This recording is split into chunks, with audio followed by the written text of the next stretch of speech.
Place of supply section 13 subsection 9 में लिखा the place of supply of services of transportation of goods other than by way of mail और courier. Mail और courier कहाँ जाएगा? 13(3)(a) में shall be the place of destination of such goods, जहां goods जा रहा है। नमस्ते टू ऑल ऑफ यू। तो राजीव पोद्दार, सबसे पहले बहुत बहुत मुबारकबाद। Thank you sir. कमाल किया आपने सर वो तो आपके जजमेंट और वो सारी चीजें पढ़ करके ना थोड़ा वो सीख गया था, तो उस वजह से अप्लाई करा। मैं राजीव जी का जब फोन आया था तो उससे जो बातें हुई थी वो मैं आपको बता देता हूँ, बड़ी इंटरेस्टिंग बात थी।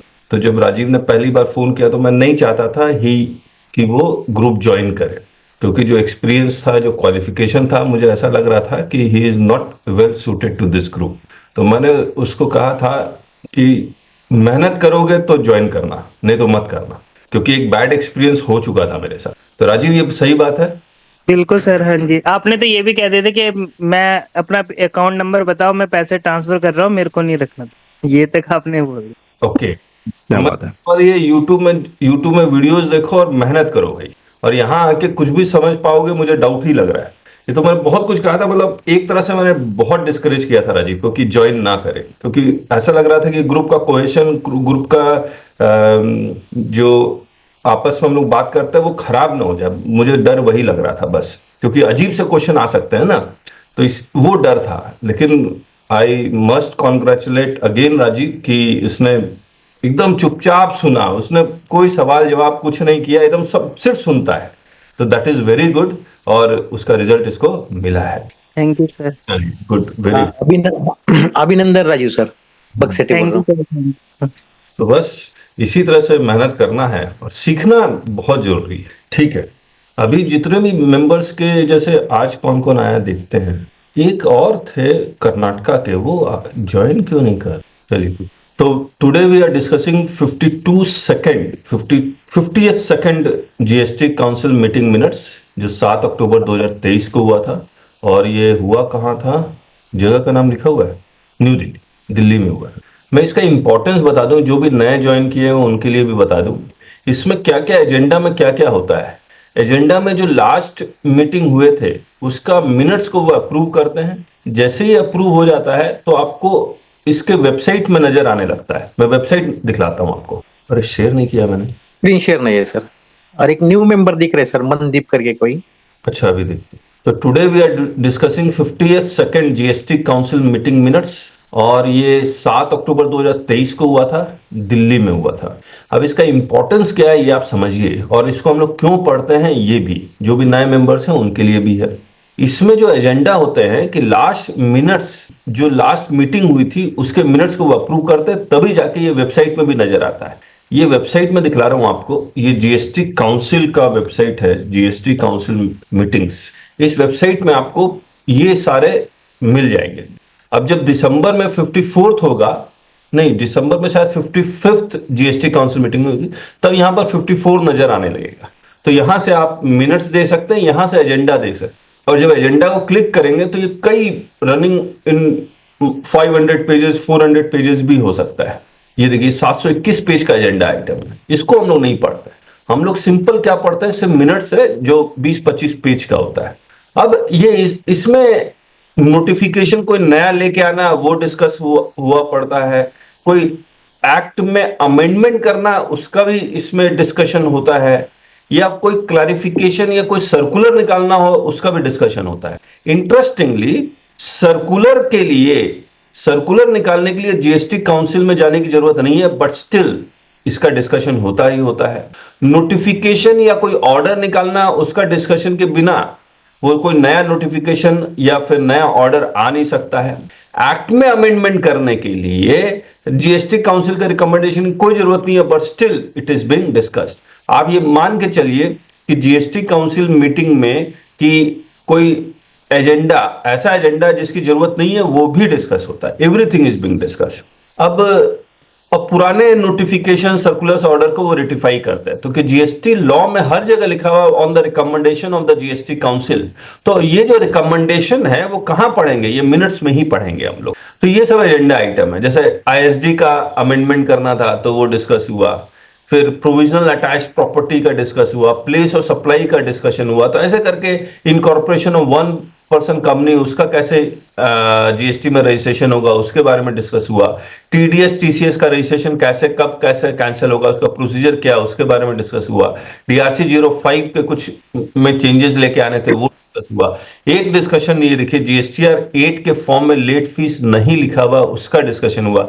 आजकल ये डिस्कस कर रहे हैं ना, जीएसटीआर 1 के फॉर्म में लेट फीस नहीं लिखा हुआ है, तो इसमें भी नहीं लिखा, तो उसको आप कोरिलेट भी कर सकते हैं।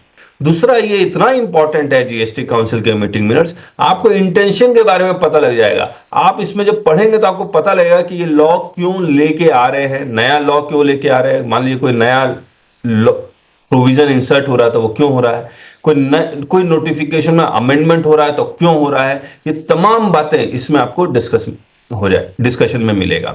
इसीलिए कई आप कोर्ट्स में देखिएगा, गुवाहाटी हाई कोर्ट ने 56/23 का जो नोटिफिकेशन है, जिसमें सेक्शन 73 का जो टाइम लिमिट जो एक्सटेंड किया था, बोला जीएसटी काउंसिल में वो डिस्कस ही नहीं हुआ, तो क्वैश हो गया। फिर कभी कभी क्या होता है कि ये जो चेंजेस आया उसका इंटरप्रिटेशन ऑफिसर ए कर रहा है और हम लोग बी कर रहे हैं, तो आप फिर से जीएसटी काउंसिल मीटिंग के मिनट्स को पढ़िए, उसमें देखिए उसमें इंटेंशन क्या था, इंटेंशन के बारे में पता लग जाता है। तो हाई कोर्ट में या अपील में जब जा रहे हैं तो ये जीएसटी काउंसिल मीटिंग के मिनट्स को पढ़ना बहुत ज्यादा जरूरी है। इसीलिए हमने अपने किताब में, आप देखिएगा, हर एक प्रोविजन के बाद अगर जीएसटी काउंसिल मीटिंग का मिनट्स में उसमें कुछ डिस्कशन किया हुआ है तो हमने किताब में उसका एक्सट्रैक्ट डाला हुआ है। इसीलिए डाला हुआ बिकॉज इट इज इंपॉर्टेंट। दूसरा, ये देखिए, एक्स्ट्रा न्यूट्रल अल्कोहल, ये क्यों लेके आया गया आज इसको? सेक्शन 9 में extra neutral alcohol for manufacturing of alcoholic liquor for human consumption, उसको जीएसटी के लेवाई से बाहर कर दिया गया। तो क्यों कर दिया गया है वो डिस्कशन किया हुआ है। तो ये सब यहां पर अब हम लोग पढ़ रहे हैं। अब मैं क्या करता हूं, इसको डिस्कशन इतना, ये कितना पेजेस का है, 1093 से 1119 है, करीब करीब 50-60 पेज का तो है ही है करीब करीब। अगर मैं इसको पहले उसे पूरा पढ़ता हूं, पढ़ने के बाद जो भी इंपॉर्टेंट लगता है, जो हम लोग को डिस्कस करना होता है, वो हम लोग इसको रीड कर रहे हैं, और उसके बाद तो क्या आसान रहे, हम लोग इसको कंप्लीट भी करना है। अब ये जो एजेंडा आइटम है, अलाइनमेंट ऑफ, अच्छा किसी को कुछ कहना है, इतना जो हमने कहा है इस पे किसी को और कुछ कहना है कि जीएसटी काउंसिल मीटिंग के रिकमेंडेशन से किसको कुछ किसी ने पढ़ा और उसको अपील में गए, या कोई और इंपॉर्टेंस जो मैं छूट गया है वो बताना चाह रहे हैं आप? Anyone? GST appellate tribunal setup हो रहा है। जीएसटी अपीलेट ट्रिब्यूनल को सेटअप करने के लिए पहले उसमें बेंच अपॉइंट करना है। बेंच का मतलब उसमें टेक्निकल मेंबर, जुडिशियल मेंबर को अपॉइंट करना है। जुडिशियल मेंबर को अपॉइंट करने के लिए जीएसटी ट्रिब्यूनल का प्रेसिडेंट अपॉइंट करना पड़ेगा। तो ये सब, और जो जुडिशियल मेंबर होगा उनका क्वालिफिकेशन क्या होगा, जो टेक्निकल मेंबर होंगे उनके क्वालिफिकेशन क्या होंगे, वो सब लिखा हुआ है। और एक लॉ है ट्रिब्यूनल रिफॉर्म एक्ट 2021, क्योंकि ये स्पेशल कोर्ट है और इसमें जुडिशियल मेंबर का क्वालिफिकेशन, टेक्निकल मेंबर का क्वालिफिकेशन सब इसमें लिखा हुआ है। ये एक्ट तो मैंने पढ़ा नहीं, इसलिए मुझे कोई बहुत ज्यादा आइडिया नहीं है।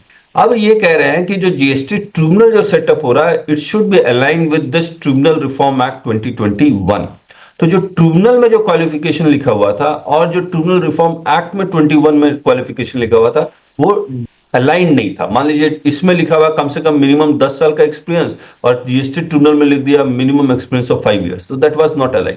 तो उसको अलाइन करने के लिए उन्होंने कुछ अमेंडमेंट्स लेके आ रहे हैं, जिसमें मैं कुछ बातें पढ़ रहा हूं। The honorable member from West Bengal supported the proposal, pointing out that an advocate with 10 years of experience can even become judge of the High Court, and so there should be no problem in selecting such advocates as judicial members of the tribunal. तो आप लोगों में से कई लोग advocate हैं तो apply कर सकते हैं इसमें। कितने लोगों का 10 साल का एक्सपीरियंस हो गया है? राजेश जी, रवि नारायण जी, राजेश सर, तो अप्लाई कीजिए। आप देखें, आप लोग भी ट्रिब्यूनल मेंबर हो और फिर आपके पास केस लेके जाए। The honorable member from Gujarat suggested that all process and proceeding in the GST tribunal should be made online and portal based, including tribunal hearings. अब देखिए ये हो जाए तो कितना अच्छा हो जाएगा। ये जो ट्रैवलिंग का सिस्टम है वो खत्म हो जाएगा, सारा कुछ ऑनलाइन। सेंटर ने तो एक एडवाइजरी निकाल के एडजुडिकेटिंग अथॉरिटी को भी कहा कि आप ऑनलाइन हो जाइए। These measures will simplify and expedite the process and will increase the reach of the tribunal. तो देखिए कब तक होता है, ट्रिब्यूनल सेटअप हो जाए। तो ऑनरेबल, हाँ जी, Audits will also become online. Audit will also become on. अब देखिए, एक और इंपॉर्टेंट चीज है जीएसटी मिनट्स को पढ़ने का, आपको फ्यूचर में क्या होने वाला है उसके बारे में भी इसको पता लग जाता है कि क्या क्या प्लानिंग करने वाले हैं। The honorable member from Tamil Nadu stated that though they agreed with the extension of age limit of the president and members, however, the Honorable Madras High Court has considered exclusion of lawyers for consideration as members of GST appellate tribunal is not ultra vires, and the issue is before the Supreme Court. So it may be considered by the council after the final verdict of the Honorable Supreme Court. अच्छा, lawyer को appoint नहीं कर सकते। The secretary informed that as per the decision of the council, a letter was written to the Honorable Supreme Court to nominate a chairperson and a member of SC. ये selection committee है basically for selecting the technical and judicial members. In response to the letter, Office of the Chief Justice of India pointed out that the present law for GST 80 is not aligned with Tribunal Reforms Act 2021. Due to this, it could be subject to challenge and the council may reconsider the said issues. Therefore, the issue was brought before the council. The Honorable Chairperson stated that a letter had been received from Honorable Supreme Court with regard to issue of selecting advocate as members of the GST 80. However, the council may in future review its decision based on the judgment which could be passed by the Supreme Court. She also welcomed the suggestion of Gujarat to make entire process online and portal based. ये online and portal based. किसी को कुछ add करना है इसमें? Hello, इसका circular, ये taxability of personal guarantee offered by directors to the bank against the credit limits loan being sanctioned by the company, इसका हमने डिस्कशन किया भी था आपके साथ, इसका एक सर्कुलर भी आया था। अब उस सर्कुलर क्यों आया उसके बीच ये डिस्कशन है। इसमें जो लिखा हुआ मैं आपको पहले बता दूं, देन आई विल रीड। मान लीजिए जो existing director of A company है वो पर्सनल गारंटी देता है बैंक को, तो क्या वो पर्सनल गारंटी के में जो मार्केट वैल्यू ऑफ कमीशन है उसके ऊपर जीएसटी लगेगा या नहीं लगेगा? तो इन्होंने डिस्कस किया कि आरबीआई का कोई मैंडेट है, सर्कुलर है, उसमें लिखा हुआ है कि एग्जिस्टिंग डायरेक्टर किसी भी तरह का कमीशन मतलब ले नहीं सकता और कंपनी दे नहीं सकती है। जब कंपनी दे ही नहीं सकती है, वो अगर देती है तो अनलॉफुल हो जाएगा। तो ओपन मार्केट वैल्यू जो रूल 28 है उसके बेसिस पे आप जीएसटी लगा नहीं सकते। तो ये डिस्कशन हो। उसके बाद बोला कि अगर डायरेक्टर रिटायर कर जाता है तब तो दे सकती है, बोला हाँ तब दे सकती है, बोला तब ओपन मार्केट वैल्यू पे जीएसटी लगेगा। अब पढ़ते हैं। The principal commissioner GST policy wing stated that the services that are provided by the director to a company by way of providing personal guarantee to banks, financial institutions in order to secure credit facilities even without any consideration will fall under the category of supply of services. Why? Because of Schedule 1. Therefore, that same was taxable under GST. However, as per the mandate of RBI Master Circular regarding guidelines relating to obtaining of personal guarantees of promoters, directors, other managerial personnel, and shareholders of borrowing concern, no consideration can be charged by the director from the company for providing the bank guarantee for the purpose of sanctioning of credit facility to the said company, and therefore no transaction value can be attributed to the said service being provided by the director. अगर कोई consideration दिया ही नहीं जा सकता तो open market value of the said transaction oblique supply may be treated as zero. There may, however, be cases where the director who had provided the guarantee is no longer connected with the management but continuance of his guarantee is considered essential. तब remuneration can be paid to such directors or guarantors for providing the bank guarantee. तब दिया जा सकता, फिर GST लगेगा.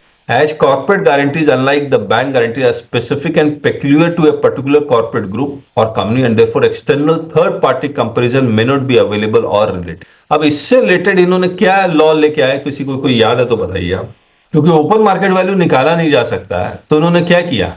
Anyone? 1% sir, 1% of the guarantee value rule 80 उसमें डाल दिया ना, 1% of the guarantee value will be the value. अब धीरे धीरे सब ब्रांड में आने लगेगा, ब्रांड में भी नहीं लगाया उन्होंने.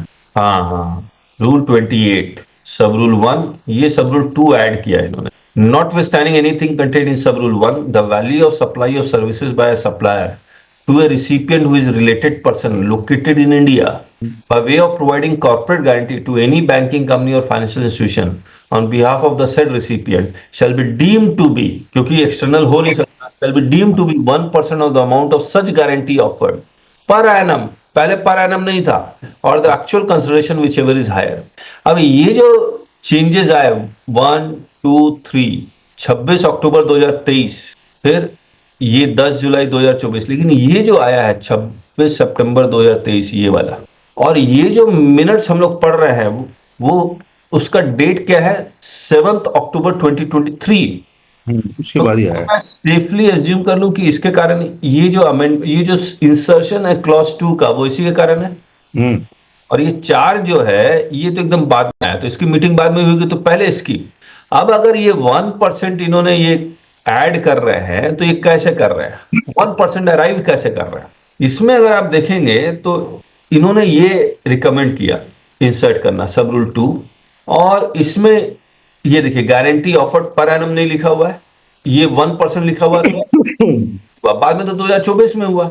अब ये 1% के पीछे की कहानी क्या है ये कैसे पता लगेगा? तो इसके लिए इसका एजेंडा आपको खोलना पड़ेगा, और इस एजेंडे में आपको कॉर्पोरेट गारंटी पेज 250 257, यस यहां से seeking clarity on various issues, ये कॉर्पोरेट गारंटी का रिलेवेंट लीगल प्रोविजन इन्होंने डाल दिया शेड्यूल 1, ये आरसीएम डाल दिया, होल्डिंग कंपनी सब्सिडरी कंपनी डाल दिया, ठीक है, 28 डाल दिया, एनालिसिस एंड प्रपोजल ये सब रीजन डाल दिया, आरबीआई का मास्टर सर्कुलर डाल दिया, ये सब देखिएगा ये सर्कुलर में भी होगा, पूरा हिस्टोरिकल डेटा डाल दिया।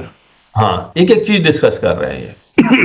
तो it is very helpful background समझना बहुत जरूरी है कि जब आप अपील में ड्राफ्ट कर रहे हैं तो ये सब लैंग्वेज आप ले पाएंगे।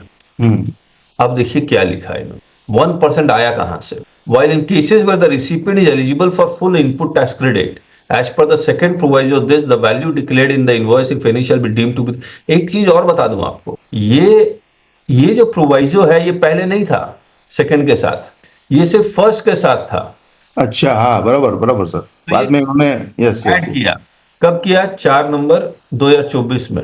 इंटरप्रिटेशन का इश्यू आ रहा था इसमें, किसका मिलेगा नहीं मिलेगा, सामने वाले को आईटीसी मिलता है या नहीं मिलता, 1% तो हम इसके ऊपर जीएसटी लेंगे।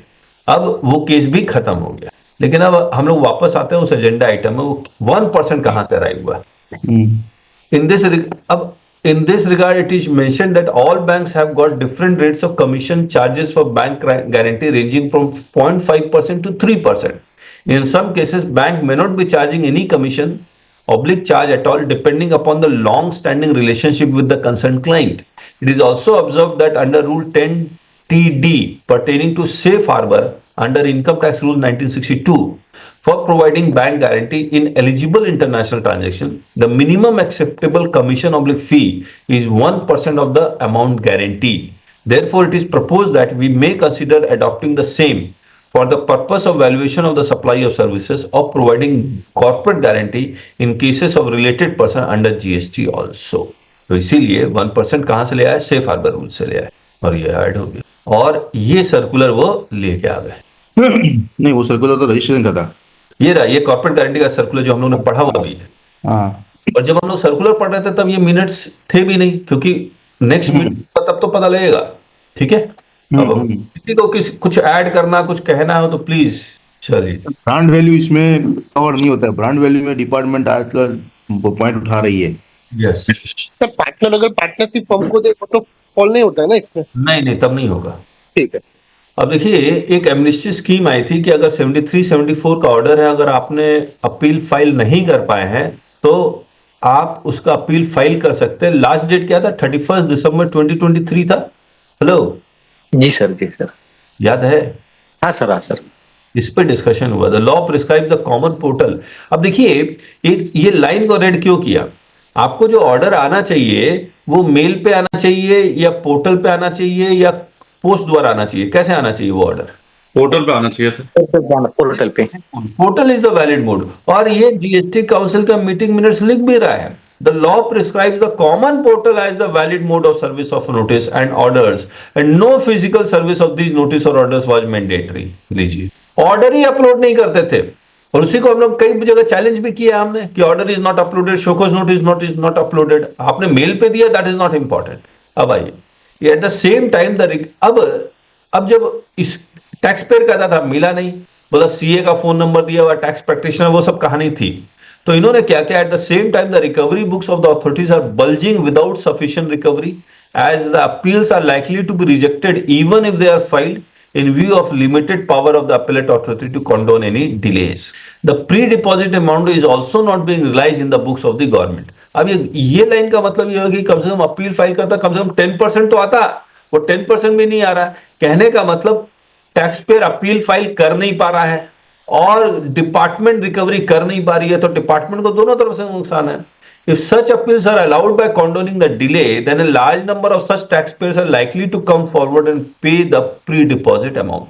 अब आप इंटरेस्टिंग लाइन पढ़िए। लास्ट डेट था 31 दिसंबर 2023, लेकिन ऑफिसर्स के मीटिंग में ये डिस्कस किया कि ये जो लास्ट डेट 31 दिसंबर 2023 नहीं होना चाहिए, 31 जनवरी 2024 होनी चाहिए।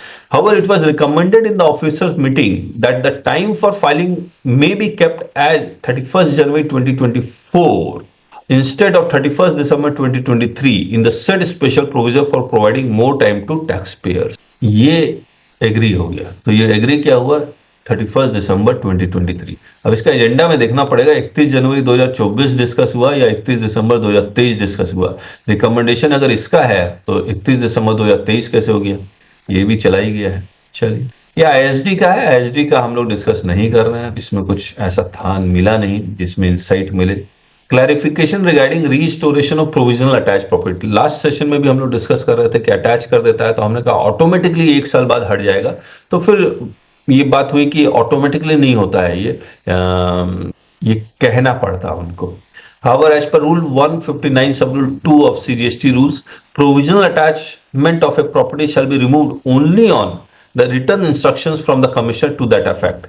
But even after the completion of 1 year, the property is not released as the banks and other agency with which the property is provisionally attached unless they receive the written instruction from tax authorities. Therefore, it appeared that CGST rules were not in alignment with CGST Act 2017. This misalignment between rules and act was observed by Delhi High Court in case of Messrs. Balaji Enterprises, and therefore the Honorable Court had ordered to adopt a procedure for defreezing the bank accounts. अब इन्होंने एक amendment किया to insert the words or an expiry of a period of 1 year from the date of issuance of order, whichever year this, or to insert the order shall have ceased to effect. तो मतलब अब जो order जाएगा वो automatically है। However, it was also recommended. अच्छा, इसमें ये कह रहा है कि after the expiry of 1 year it is automatic. Is it automatic? Hanimesh कुछ कह रहे थे पिछले बार, ये फॉर्म DRC 22 में इन्होंने अमेंडमेंट लिए कर दिया। मतलब जब DRC 22 तो अटैचमेंट ऑफ द प्रॉपर्टी है, उसी अटैचमेंट उसी 2022 में DRC 2020 में लिखा रहेगा, बैंक को भी पता होगा 1 साल बाद ये ऑटोमेटिकली ये ऑर्डर 22 इनवैलिड हो जाएगा।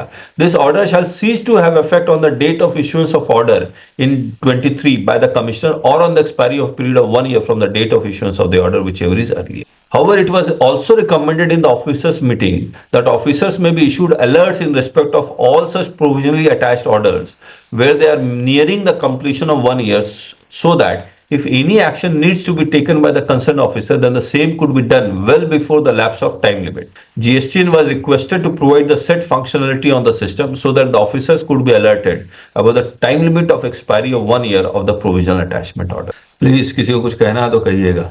ये प्लेस ऑफ सप्लाई का है एक इशू। सर एयरकॉन में नहीं गए थे हम लोग वहाँ? हाँ, उसका भी 1 year हो चुका है, तो उसको वापस से आ गया है क्रेडिट लेजर बैलेंस, वो रिवर्स होके आ चुका है ना? हाँ, मैक्रोन वाला। अच्छा, मैक्रोन वाला, ओके। हाँ, जिस पे हम लोग गए थे, बहस किए थे। Okay okay.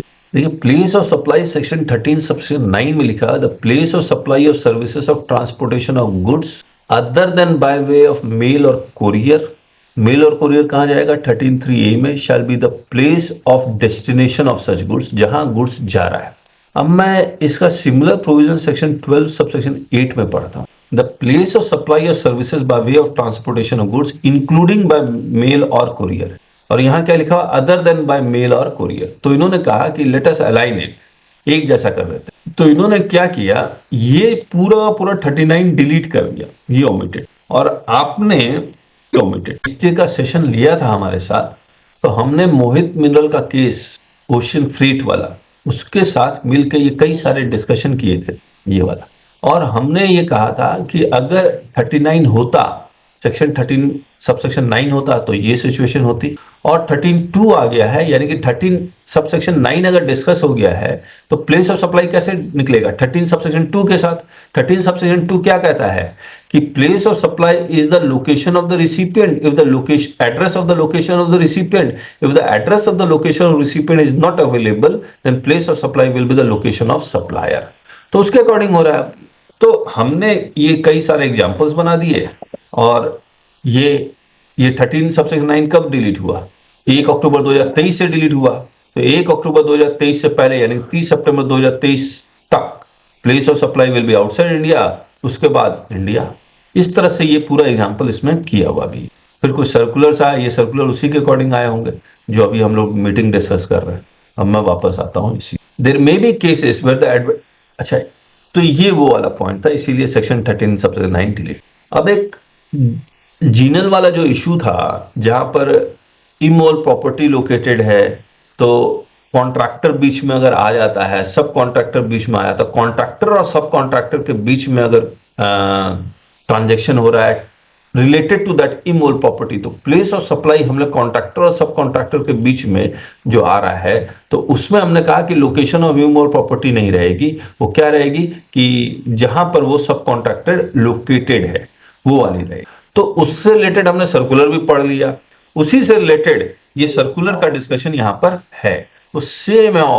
अब देखिए, तो मैं इसको पढ़ता हूं। The honourable member from Goa raised his concern that in services connected to immoral property like the services of architect, engineer or stay in hotel, the place of supply in such cases is where the land is located and GST goes to the state where the land property is situated irrespective of B2C or B2B supplies. Similarly, if any GST is collected on advertising through hoarding, then GST should go to the state where the hoarding is located. Hence, for advertising through hoarding, place of location of hoarding should be considered as place of supply. The Principal Commissioner GST policy being mentioned that the concern of the honorable member from Goa has been addressed in the proposed circular, wherein it has been clarified that where the hoarding is taken on rent by the advertiser, the place of supply is the location of the hoarding. अब देखिए बड़ा simple कह रहा है कि अगर मैंने hoarding किराए पे ली है, अगर होर्डिंग किराए पे ली है तो place of supply is the place of hoarding. लेकिन मैं उसको किराए पे लेके किसी और को दे देता हूं, तब वो प्लेस ऑफ सप्लाई है। मैंने जिसको दिया है तो मेरे में और उसमें प्लेस ऑफ सप्लाई होर्डिंग नहीं हो। अब इसका और डिटेल अगर जानना है तो हम लोग क्या करना होगा, we have to open the agenda item. ये देखिए, इसमें लिखा हुआ है कि according to which place of recipient यानी कि advertiser is the place of supply and the nature of transaction is to whether interstate और intrastate shall be decided accordingly. 12(2) में जाके कर रहा है, 12(3) नहीं जा रहा है। तो इसको अगर आप पूरा पढ़ेंगे, देखिए एसएससी कोड ये सबसे डिटेल में लिख रहा है। ये एडवर्टाइजिंग स्पेस और time, right to use immovable property का एसएससी कोड ये है। आप इससे डिटरमाइन करेंगे कॉन्ट्रैक्टर और सब कॉन्ट्रैक्टर का place of supply. Immoral property का मतलब ये सब लिखा हुआ है 12(3)(a), इमोरल प्रॉपर्टी का प्लेस ऑफ सप्लाई है। कितनी क्लैरिटी आती है बताइए ये जीएसटी काउंसिल के मीटिंग के मिनट्स को पढ़ने से और उसके एजेंडा आइटम्स को पढ़ने से। अब सोचिए जिसने ये किया है प्लेस ऑफ सप्लाई वही दिया है उसको। चलिए बाकी इसको छोड़ते हैं। Export of services condition 4 of section 2 subsection, इससे रिलेटेड हमने डिस्कस किया था वोस्ट्रो अकाउंट और नोस्ट्रो अकाउंट से रिलेटेड। याद है आपको? हमने डिस्कस किया था, याद है। यूपी में अगर कैसे हम डील करेंगे तो दोनों अपने अपने यहाँ एक खाता खोलेंगे। हाँ। तो ये कह रहे हैं 2 सबसेक्शन 6 का 4 है, the payment for such service has been received by supplier of service in convertible for export of service कब मानेंगे, जिसमें फॉरेन एक्सचेंज आए या फिर अगर इंडियन रुपी आता है it should be permitted by RBI. तो इन्होंने एक सर्कुलर निकाला 27 अक्टूबर 2023 को, और इसमें लिखा है कि एक नोस्ट्रो अकाउंट एक वोस्ट्रो अकाउंट कहाँ गया, ये रहा। What is vostro? तो इसमें पैसा इंडियन रुपीज में ही आता है। तो उन्होंने कहा कि अगर इसमें पैसा अगर इंडियन रुपी में आता है तो भी हम एक्सपोर्ट ऑफ सर्विस मान लेंगे, क्योंकि वो कह रहा है ना आरबीआई अगर परमिट दे रही है तो ये परमिट तो आरबीआई दे रही है। इसी के बारे में है। एक 1% कंपनी खोलने के लिए वो पहले कहते थे अदर्स में जाके सेलेक्ट कर लीजिए और टेक्स्ट में लिखिए 1% कंपनी। अब इन्होंने जो सब मेनू बनाया उसमें 1% कंपनी लिखा हुआ नजर आएगा। किसी ने बनाया 1% कंपनी का जीएसटी रजिस्ट्रेशन लिया है? ओके। अब ये जीएसटी प्रैक्टिशनर का एग्जाम होता था, वो एग्जाम तो हो नहीं रहा है। आपको ये सेशन याद है या नहीं है कि जीएसटी प्रैक्टिशनर का एग्जाम किसको देना चाहिए? हमने कहा था सीए, आईसीडब्ल्यू, सीएस को नहीं देना चाहिए, एडवोकेट को नहीं देना चाहिए, क्योंकि वो ऐसे ही एलिजिबल है। तो जो जिनके पास ये क्वालिफिकेशन नहीं है उन्हीं के लिए एग्जाम है। तो उसके इसी से रिलेटेड कुछ कुछ अमेंडमेंट किया हुआ है। GSTR 8 to include late fees. Since existing Form 8 does not contain late fees table, it has been recommended to make requisite changes as per agenda note. इसको एक बार पढ़ लेते हैं, why they are including late fees in GSTR 8, फिर उसको हम GSTR 1 के साथ एक बार रिलेट करेंगे। सर ये बिल्कुल सही चीज है कि जब आपने लेट फीस प्रेस्क्राइब कर तो एक्ट में तो दे रखा है, लेकिन हाँ। आपने कोई मैनर नहीं बनाया उसके कलेक्टिंग का, न उसका आपने कोई नोटिफिकेशन निकाला है कब से अप्लीकेबल होगा। ठीक बात है। तो 1 पे जो लेट फीस लग रही है वो गलत है। देख लेते हैं। अच्छा, सेक्शन 47 में भी लेट फीस नहीं था, तो उन्होंने सेक्शन 47 में डाला। फॉर्म कहाँ है? अच्छा, फॉर्म में भी डाला। तो ये डिस्कस नहीं, अच्छा एज पर एजेंडा आइटम लिख दिया तो ये डिस्कस हो गया इसका मतलब। और ये एक्ट में है, तो एक्ट में तो खैर डिस्कशन नहीं भी करते तो भी चलता। ठीक बात है। तो इसीलिए इन्होंने फॉर्म डिस्कस किया है। तो अच्छा, अब सेक्शन 47 में तो 37 लिखा हुआ है, हाँ वो ठीक है, 37 लिखा फॉर्म हुआ में है। नहीं लिखा हुआ है। फॉर्म में नहीं लिखा तो वसूलेंगे कैसे? अच्छा, मैनर ऑफ रिकवरी भी होना चाहिए। हाँ, और नोटिफाइड तो आपने किया नहीं, और अभी तक 1 की नोटिफिकेशन नहीं है। ये तो डिस्कस ही नहीं हुआ तो कैसे आ जाएगा? हाँ हाँ, मिनट्स मीटिंग में डिस्कस भी तो हो। मिनट मेकिंग में बहुत पहले डिस्कस हुआ था, तो उसमें उन्होंने कहा था कि यहाँ तक कि GSTR 1 की लेट फीस नहीं ली जाएगी। वो तो लास्ट में होगा, लास्ट देख लेते हैं। न जाने सर, कितना लेट फीस वसूल लगी सर सर। मुझे याद है एक बार हुआ था कि 3B में ही ऐड हो जाएगा, 3B में ही। तो वो कहाँ आया जब तक आप? वन में कैसे ऐड हो जाता है?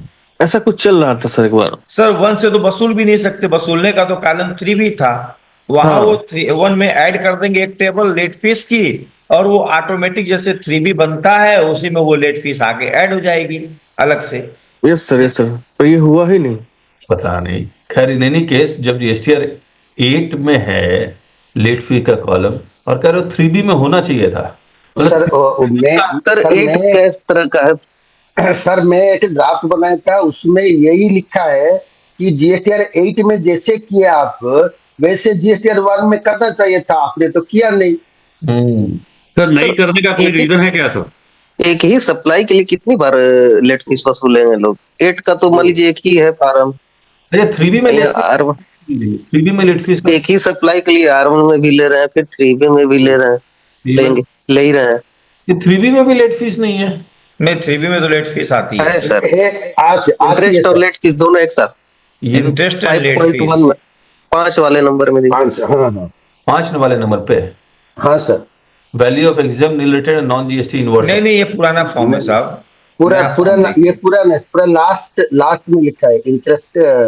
अच्छा, ये पुराना फॉर्म है। तो उसमें इंटरेस्ट भी कंप्यूट हो जाता है। हाँ हाँ टैक्समैन या CBIC में जाके निकल लीजिए सर फॉर्म। कहाँ जाऊँ? टैक्समैन या CBIC ये दोनों में जाके निकल लीजिए फॉर्म्स उधर ऊपर 3 नंबर। नया फॉर्म तो डालेंगे नहीं ना ये? हाँ सर आ रहा है, आ गया है नया फॉर्म? आ रहा है शायद, देखिए मैं तो इसमें दिखा था टैक्समैन। ये तो पुराना है। टैक्समैन में मिलेगा? सर हाँ सर जाइए टैक्समैन में हर फॉर्म अमेंडेड है क्या? देख लीजिए सर। मैं तो 1-2 निकाला था तो था उसमें अमेंडेड। कहाँ जाऊँ? फॉर्म में सर, फॉर्म्स फिर भी आएगा। ये एक्सपायर हो गया क्या? कल तो मैं लिखा था सर। अरविंद जी, संतोष जी, एक बार देखिएगा एक्सपायर हो गया तो। शायद हाँ, शायद नवंबर तक ही था शायद सर, मैं चेक कर लेता हूँ। तो फिर नया खरीदते हैं या फिर अनिमेश अगर शेयर करेगा अपना तो अनिमेश का ले लेंगे। जी जी हाँ, ये तो अमेंडेड है। ये बड़ा कैसे होगा? प्लस प्लस का निशान है ना, ऑटोमेटिक जूम। ऑटोमेटिक जूम पे प्लस का निशान है। यहाँ नहीं, और आगे बीच में। हाँ। नहीं प्रिंट के ऊपर सर, प्रिंट जहाँ है ना सर उसके ऊपर एक तीर बना हुआ है। हाँ हाँ, माउस था सर आपका भी ऊपर डाउनलोड होगा। अच्छा, डाउनलोड को खोल लीजिए ना। ये अच्छा है, सारा फॉर्म इन्होंने अमेंड कर दिया। तो ये सारा फॉर्म अमेंडेड है कि नहीं? कहाँ है इसमें लेट फी? 5.1 है सर, इसमें नहीं दिखाई दे रहा। अरे कहाँ है? मैं दे रहा हूँ। 5.1 कोई रिटर्न फाइल हुआ सर, उसको निकाल लीजिए। अच्छा चलिए, ये भी करके देख लेते। स्क्रीन नहीं आ रही। अभी ले रहा हूँ। ये रहा 5.1 interest in late fee for previous tax periods. तो एक बात बताइए, फॉर्म में है नहीं, पोर्टल में कैसे आ गया? पोर्टल से वो थोड़े ले रहे हैं। ये 4, 5 और 5.1, तो 5.1 है ही नहीं, रिकमेंडेड ही नहीं है, तो ये कैसे पोर्टल पे आ रहा है फिर? 5.1 जो पोर्टल पे आ रहा है, लेट फीस और इंटरेस्ट, वो कहाँ से आ रहा है? इसमें तो सर शुरू से चल रहा है, टीवी में इंटरेस्ट का केवल ऐड किए हैं लोग इसमें अलग से। अब बताइए, ये तो गलत है। फॉर्म में है नहीं तो पोर्टल में नहीं होना चाहिए ना। फिर बिल्कुल माइक्रोसॉफ्ट नहीं वाले होना चाहिए। माइक्रोसॉफ्ट वाले किसी को सुनते हैं क्या? वो अपने हिसाब से बनाते हैं। अच्छा, ऐसा करते हैं, जीएसटी 1 भी देख लेते हैं, कहीं जीएसटी 1 पोर्टल पे नहीं आ रहा और लेट फीस नहीं है सर, जीएसटीआर 1 में नहीं है। पोर्टल में भी नहीं है। नहीं नहीं। नहीं 1 में नहीं है सर। 3B तो 2022 से ऑटोमेटिक ले रहा है, इंटरेस्ट ले रहा है। इंटरेस्ट ले रहा है। हाँ, लेट फीस तो शुरू से। लेट फी भी अभी लेता है ऑटोमेटिक। लेट फी तो फ्रीज होता है, वो हम लोग कुछ नहीं, लेकिन इंटरेस्ट को तो चेंज कर सकते हैं। जी जी। ये देखिए, 1 में नहीं है, ठीक बोला है, नहीं 1 में नहीं है। और सर, जीएसटी हम जब 3B फाइल करते हैं वो हाँ। किसी के बिहार पे करते हैं, 1 के बिहार पे करते हैं, 1 से डाटा उठ के आता है। तो हमने इसको लेट फाइल किया, इसको अभी सीक्वेंस फाइल में ले आए। अगर 1 नहीं होगा तो 3B नहीं होगा, नहीं, खैर तो फिर चलिए, लेट फीस का कहाँ है? नहीं, अब हम लोग लेट फीस नहीं डिस्कस कर रहे हैं, लेकिन एक इसको जरूर से देखिएगा आप कि 3B ओरिजिनल पुराना 3B में भी नहीं है लेट फीस और नहीं। इंटरेस्ट, नए में भी नहीं है। इसका मतलब पोर्टल में अपने आप आ गया है, ये विदाउट रिकमेंडेशन आया है। तो इसको एनालिसिस कीजिए आप। आइए अब वापस आते हैं। तो ये लेट फीस के बारे में किस में लिखा हुआ है? 3B की लेट फीस लगेगी? नहीं, वो तो 50 है शायद। अच्छा, 3B की लेट फीस लगेगी, ये किस में लिखा हुआ है? ये भी एक इंटरेस्टिंग सवाल है। सेक्शन 47 में लिखा होना चाहिए। सेक्शन 47 निकाल लेते हैं एक बार। 39 ये रहा, और returns required under section 39। Sir एक मिनट, यहाँ पे जो अभी खोले थे टेक्समैन, जब खोलिए वहाँ 37 के ऊपर कुछ लिखा है, जरा देखिए क्या है उसका था। तो अमेंडमेंट कुछ, 39 का ये 72C, हाँ, ये जीएसटी 2 हटाया। ओमिट किया गया। तो यहाँ पे कहीं लेट फीस तो जरूर लिख रहा है, लेकिन अप्लीकेबल कैसे करेंगे उसके लिए नोटिफिकेशन आना जरूरी है। चलिए डिस्कस करेंगे इसके ऊपर भी। अच्छा, आप लोग को याद होगा इन्वर्टेड ड्यूटी स्ट्रक्चर जब हम लोग डिस्कस कर रहे थे, तो उसमें हमने कहा था कि इन्वर्टेड ड्यूटी स्ट्रक्चर का रिफंड कब किस सर्विस के केस में नहीं मिलेगा। तो हमने कहा था कि जो शेड्यूल 2(5) में है उसका नहीं मिलेगा, करेक्ट? अभी दिखलाता हूँ। 5(2) का रिस्ट्रिक्टेड है, 6 वाला अलाउ है। देखिए, 5B ऑफ शेड्यूल 2 का रिस्ट्रिक्टेड है, करेक्ट? हमने कहा था construction of building intended for sale to buyer, इसका आपको रिफंड, इन्वर्टेड ड्यूटी स्ट्रक्चर का रिफंड नहीं मिलेगा। और हमने कहा था कि अगर other works contractor like construction of roads and bridges है, उसका मिल जाएगा, क्योंकि वो शेड्यूल 2(5)B में फॉल नहीं करता है, वो पैरा 6A में वर्क्स कॉन्ट्रैक्ट में फॉल कर। अब ये क्या किया इन्होंने, क्या बड़ा इंटरेस्टिंग, जब मैं पढ़ रहा था, इंटरेस्टिंग डिस्कशन है इसमें। whereby refund of unutilized ITC was restricted in respect of supply specified in item 5B of schedule 2, यानी कि intended for sale to buyer। मैं क्या करता हूं, ये शेड्यूल 2(5)B भी निकाल ही लेता हूं, उसमें लैंग्वेज एक बार पढ़ लेते हैं हम लोग। ये रहा, construction of a complex building, civil structure और any part thereof including a complex और building intended for sale to a buyer. अब मुझे एक बात बताइए आप, कंस्ट्रक्शन ऑफ रोड और ब्रिजेस वो इसमें फॉल करेगा या फिर इसमें फॉल करेगा? सर पुल और सड़क कौन खरीदता है? कंस्ट्रक्शन ऑफ रोड 6 में फॉल करेगा। यहां फॉल करेगा या यहां फॉल करेगा? Construction of road is a works contract. Works contract, और यहां फॉल करेगा। लेकिन ये कर्नाटका स्पेशली ये इसका इन्वर्टेड ड्यूटी स्ट्रक्चर का रिफंड नहीं दे रहा था कंस्ट्रक्शन ऑफ रोड का, वो ये कह रहा था वो यहां फॉल कर रहा है और ये रिस्ट्रिक्टेड है। बोला कैसे फॉल कर रहा है? बोला construction of a complex building civil structure, ये जो सिविल स्ट्रक्चर है इसमें कंस्ट्रक्शन ऑफ रोड और ब्रिजेस आ जाएगा। फिर क्योंकि यहां पर इंक्लूडिंग लिखा हुआ है, including a complex of building intended for sale to buy wholly और partly except where the entire consideration वगैरह वगैरह कुछ लिखा हुआ है। बोलता है this covers construction of roads and bridges also, and it also covers real estate service intended for sale to buyer। तो इसीलिए कर्नाटका के स्टेट अथॉरिटीज इसका रिफंड दे ही नहीं रहे थे। फिर ये इस 52nd जीएसटी काउंसिल में डिस्कस हुआ, बोला हमारा इंटेंशन ये था कि हम लोग को सिर्फ इसको रिस्ट्रिक्ट करना था, रियल एस्टेट सर्विस को, कंस्ट्रक्शन ऑफ रोड के ब्रिजेस को रिस्ट्रिक्ट नहीं करना था। वो क्या किया, वो फिर एक नोटिफिकेशन में एक अमेंडमेंट लेके आए, जहां पर ये जो शेड्यूल 25B लिखा हुआ है उसके जगह इन्होंने ये पूरा लिखा, कंस्ट्रक्शन और रियल एस्टेट सर्विस, ये पूरा लिखा। अब जैसे ये लिखा तो अब क्लियर हो गया कि कंस्ट्रक्शन और रोड और ब्रिजेस का मिलेगा, उसका नहीं मिलेगा। लेकिन इंटरप्रिटेशन हम लोग कैसे करते हैं, मुझे एक बात बताइए। If there are two entries which are following under this and this, works contract में भी फॉल कर रहा है और सिविल स्ट्रक्चर के कारण यहां भी फॉल कर रहा है, तो कौन सा प्रिवेल करेगा, जनरल या स्पेसिफिक? तो what I feel that specific will prevail and this will prevail, this will not prevail. अब जीएसटी काउंसिल के मीटिंग के मिनट्स को एक बार पढ़ते हैं, क्या क्या उन्होंने कहा। Concerning refund application for services involving the construction of bridges and roads among others. On the contrary, other field formations argue that construction of roads and bridges is not covered by item 5B, but rather they fall under works contract service as per item 6A of schedule 2. And therefore there is no restriction on refund of accumulated credit for inverted duty structure in the case of such supply of service available. It was argued that construction of bridges and road etc. are not intended for the purposes of sale, and item 5B of the said schedule primarily pertains to the real estate transaction where the supply includes the value of land and is meant for sale. Example of civil structures include bridges, dam, highways, tunnels, airports, sewerage treatment plants, and water supply systems. He argued that since all engineered construction used for public purposes like bridges and roads fall under the category of civil structures, they should not be eligible for refund. ये जरूर कर्नाटका बोल रहा है, ये रहा Karnataka. Furthermore, he informed that the council that the state of Karnataka has been following this practice consistently with most assessees complying.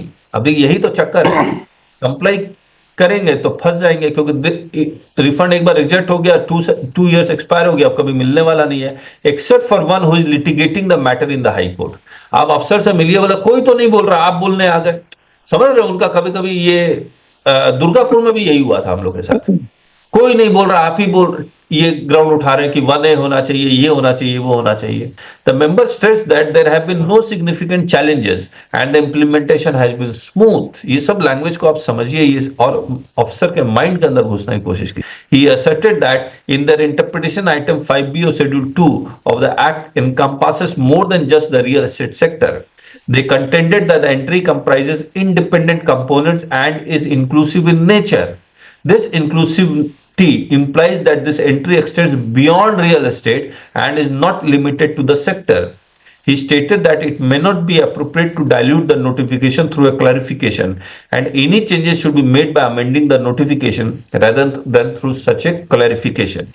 He cited the Honorable Supreme Court ruling among various others as held in this, highlighting a para from the ruling that the language of which is otherwise plain and unambiguous, the court is not competent to supply the omission by engrafting on it or by introducing in it under the guise of interpretation by analogy or implication something things to be a general principle of justice and equity. To do so would be entrenching upon the preserves of legislation. The secretary acknowledged that the definition of civil structure clearly encompasses bridges and roads, even though they may not be original intent of the notification. To restrict refund of credit in respect of construction of roads and bridges. ठीक है, फिर तो change हो ही गया, ये notification change हो गया and they are allowing the refund. कब रुका जाए सर? 8:40 हो गया। हाँ, इसके बाद फिटमेंट कमेटी के रेट्स हैं, तो फिटमेंट कमेटी में जितने भी रेट्स वो हम लोग डिस्कस नहीं करते हैं। चलिए, अब ये सब बचा है, नेक्स्ट सेशन वेडनेसडे कल है, कल कर लेंगे हम। अन्वेष जी का सेशन कब करेंगे? अन्वेष जी का सेशन थर्सडे होगा। अन्वेष है? ठीक। चलिए ठीक है, ठीक, कल मिलते हैं।